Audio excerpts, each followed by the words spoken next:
Hi guys, it's Hannah Jo and today I'm going to be doing a review of the L'Oreal Infallible foundation and concealer. Now the foundation's been around for a little while, but the concealer I think is pretty new on the market, new-ish, and I'm intrigued to see how well they work together, if they offer a full coverage, if they're good for acne prone skin.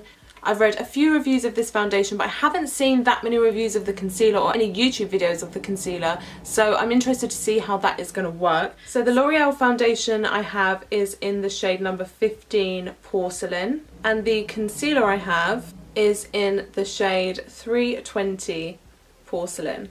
So for today's video I'm going to be doing half of my face with a sponge and half of my face with a brush. So I've already moisturised and I'm just going to pop on some primer. And the primer I've been loving recently is Beauty Blender The Leveler in light medium. And I just like to pop a little bit of that just over my T-zone, just to fill in any pores, just make that area really nice and smooth. And this primer is really good for just creating that smooth base. So I'm just gonna pop some of this foundation on the back of my hand. The only thing I have done with this foundation is just test it on my face just to make sure it is the right colour before I did this video, because that would not be good. This is in the shade number 15 Porcelain, and this is the second to lightest shade that they do. I am very fair. I do struggle with foundations. Normally when I buy an ivory, it always ends up too orange on me, so I always try and go like a shade lighter than ivory. This foundation comes in 26 shades, so I'm just gonna pop one pump on the back of my hand. And for this side I'm going to use the sponge first. I'm using the Real Techniques sponge. Oh, now I know this looks really pale compared to my face, but I prefer a slightly lighter foundation than my skin colour, and then I can bronze up and put blush on, etc. But what I always find with my foundation, if it's too orange or has a funny undertone to it, then it looks completely different to my neck, because my neck is a lot lighter than my face. So I always try and make sure that my foundation is just ever so slightly lighter. This is quite full coverage though. Like, I'm quite impressed with this with the sponge, because normally with a sponge it will slightly shear out the product. So that is one full pump just on one half of my face. Like, I've just done this half of my face with the sponge so far. So I'll just show you the side without and the side with. Like, I do really like the finish of this foundation. It's not too matte, and I think that's quite important because I don't like a really matte finish to a foundation. Even though I have acne prone skin, I do get an oily T-zone. I don't like it when a foundation is completely matte because I feel like it exaggerates problem areas of your skin. I like it when it has a slight dewiness, kind of like a satin finish to it, just so it doesn't make your skin look dry and bumpy. But as you can see, like, this foundation is literally just blending into my neck. Loving the colour of this as well. I struggle with foundation colours, and this is really nice. So I'm going to take another pump. I'm going to take the IT Cosmetics Heavenly Luxe Complexion Perfection brush, and I like to take the big side of the brush, just buff it in to the back of my hand just like that, just so it's evenly coated. And then I'm going to go on this side. Now, I normally find with a brush I have a higher concentration of pigment and a higher coverage, so this will be interesting to see if this does offer that with this foundation, because already on this side it's quite high coverage, so we'll see what this looks like. Oh, we're masking up. We're masking. Bye problem skin. Bye. I do actually think that the sponge has given a slightly nicer finish than the brush side. I feel like the brush side looks a little bit harsh. Like, it is slightly more full coverage, but I feel like it's just not pushing into the skin as nicely as with the sponge. I don't know whether that's just me, but I feel like this side looks radiant, happy. This side looks a little bit, I don't know, like thick. Is it just me? Right now I can't really feel much on my skin, which I like in a foundation. I hate when you put a foundation on and you feel like you can feel a layer on your skin. It's so uncomfortable, and it's just not ideal for like an everyday kind of wear. This foundation is $10.99, and I feel like that's a pretty decent price for drugstore. I mean, L'Oreal is always kind of on the higher end, I think, of drugstore, because their products, for me, I always find are slightly better than other brands. I think I still prefer the sponge side. What do you guys think? Let me know.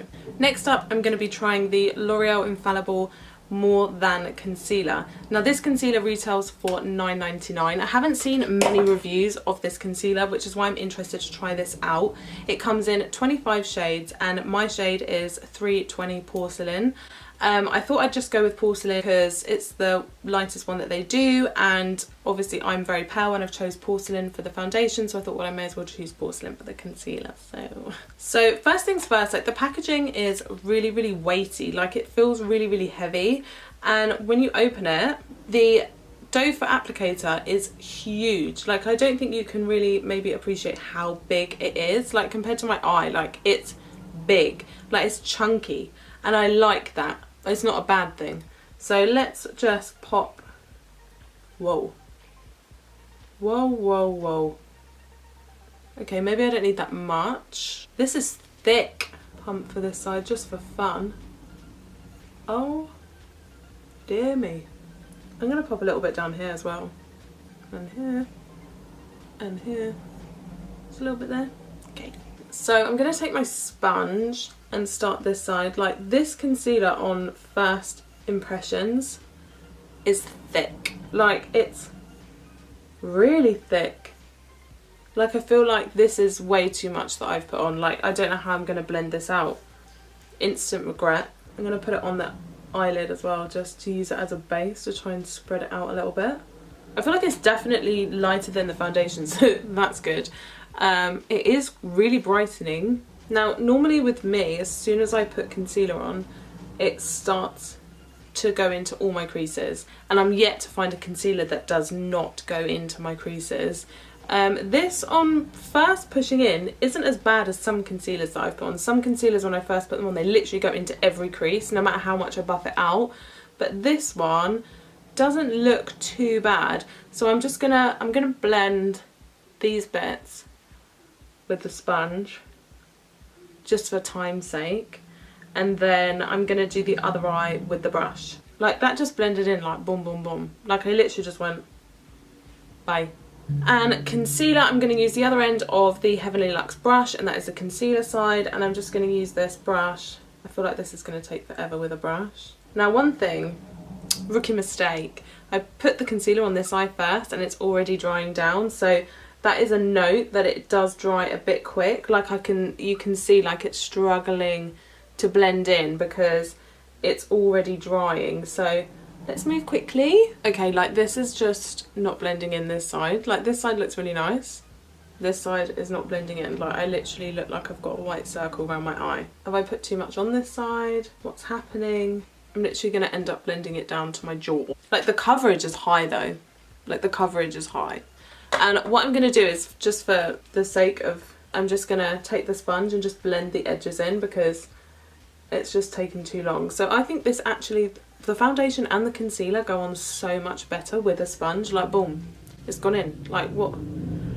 I think with the brush, because it's such a thick formula, with the brush you're just kind of like pushing it around, and I think with the sponge it kind of pushes it into the skin more. Okay, so what I'm going to do is quickly set my under eyes before they crease, and set the rest of my face real quick. Okay, done. So then what I'm going to do is pop on some bronzer, some blusher, some eye makeup, lipstick, all that jazz, and I'll be right back. Okay, so after a lot of faffing around for about an hour, I'm back. I was just having fun doing my eye makeup. So this is the final look, and I've been wearing this makeup for about an hour now. I've done the rest of my makeup, just been faffing around doing bits and bobs, and I've got to say, like, the finish on this foundation is beautiful. Looking up close in this mirror, like, it's a really, really nice finish, and especially on my type of skin where I'm oily in the middle and dry on the cheeks, the texture is just really smooth and even. And the concealer, I think I may have just found my holy grail, because it's not really creasing. I always have like one line, which, you know, I have an under eye bag, so like where else is it gonna go? Just staying there, like it's not going into all the fine lines. Like I don't mind it being in the one crease, like the one crease I've got, I'm cool with it. If it starts going into all the little tiny little lines, that's when I've got an issue. Oh, brilliant. Lipstick on the teeth as per usual. I'm gonna give this foundation and concealer a 9 out of 10. 9 out of 10. Well done, L'Oreal. I'm really impressed with this combination, and for £10.99 and £9.99, and quite often they have them on offer, I got these two for £14, so absolute bargain. That is it for this review. Don't forget to give this video a big old thumbs up and subscribe to my channel if that's what you want to do, and I'll see you on the next one. Love ya.